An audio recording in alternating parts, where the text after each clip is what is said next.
A data center's the brains of the internet. The engine of the internet. It is a giant building with a lot of power, a lot of cooling, and a lot of computers. It's row upon row upon row of machines, all working together to provide the services that make Google function. I love building and operating data centers. I'm Joe Cava, Vice President of Data Centers at Google. I'm responsible for managing the teams globally that design, build, and operate Google's data centers. We're also responsible for the environmental health and safety, sustainability, and carbon offsets for our data centers. This data center here in South Carolina is one node in a larger network of data centers all over the world. Of all the employees at Google, a very, very small percentage of those employees are authorized to even enter a data center campus. The men and women that run these data centers and keep them up 24 hours a day, 7 days a week, they are incredibly passionate about what they're doing. In layman's terms, what do I do here? I typically refer to myself as the herder of cats. And I'm an engineer, hardware site operations manager. We keep the lights on. And we enjoy doing it. And they work very hard. So we like to provide them a fun environment where they can also play hard as well. We just went past the 3 million man-hour mark for zero lost time incidents. 3 million man-hours is a really long time, and with the number of people that we have on site, that is an amazing accomplishment.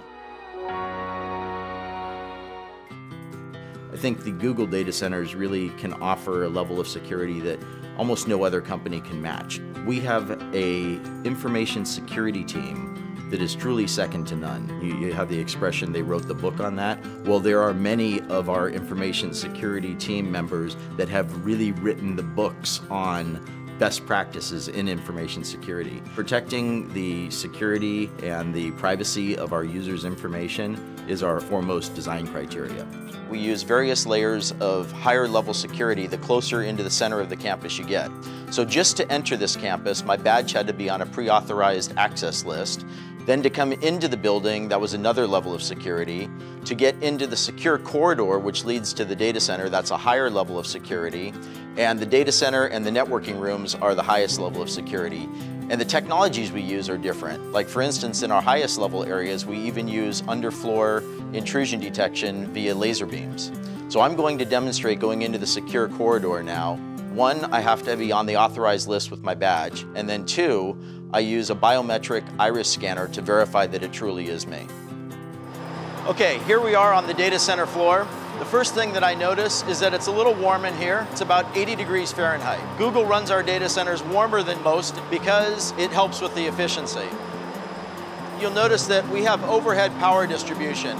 Coming from the outside yard, we bring in the high voltage power, distribute across the bus bars to all of the customized bus taps that are basically plugs where we plug in all the extension cords.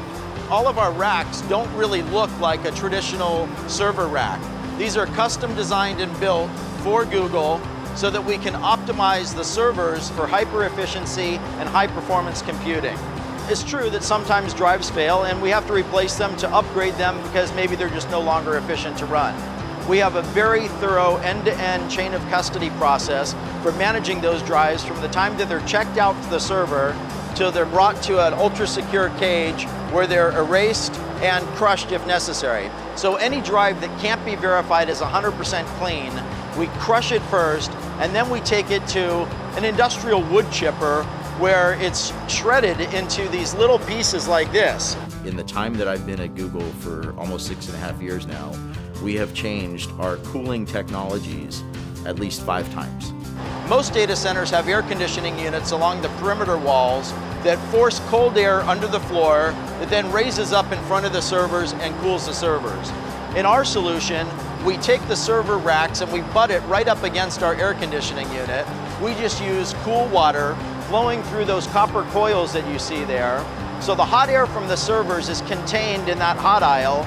It raises up, passes across those coils where the heat from the air transfers to the water in those coils, and then that warm water is then brought outside the data center to our cooling plant where it is cooled down through our cooling towers and returned back to the data center, and that process just repeats over and over again. To me, the thing that amazes me about Google in the data centers is the pace of innovation and always challenging the way we're doing things. So when people say that innovation in a certain area is done, that we've kind of reached the pinnacle of what can be achieved, I just laugh.